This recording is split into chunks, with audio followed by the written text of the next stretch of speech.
भूखंडावर बेकायदेशीर पार्किंग, खारघर ते कोपरा येथे शोरूम चालकांची मनमानी, वाहतूक पोलीस सिडको प्रशासन घालणार का लक्ष?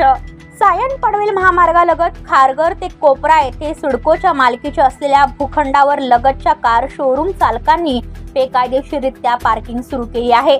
महामार्गालगत या गाड्या उभ्या केल्या जात असल्याने अपघाताचे प्रमाणही वाढले आहे। या प्रकरणी जबाबदार अधिकाऱ्यांनी तरी लक्ष द्यावे अशी अपेक्षा व्यक्त केली जात आहे।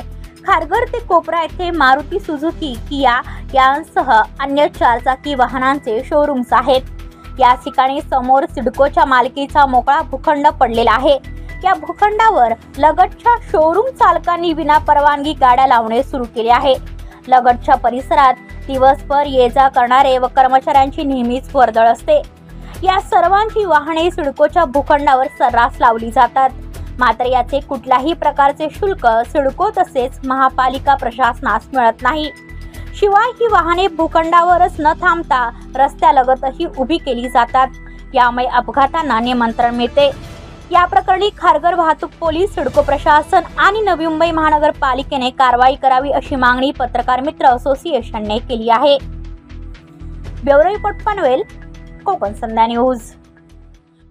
पनवेल, नवी मुंबई आणि रायगड जिल्ह्यातील ताज्या बातम्या आणि नवीन घडामोडी पाहण्यासाठी सबस्क्राइब करा कोकण संध्या न्यूज चॅनल आणि दाबा बेल आयकॉन।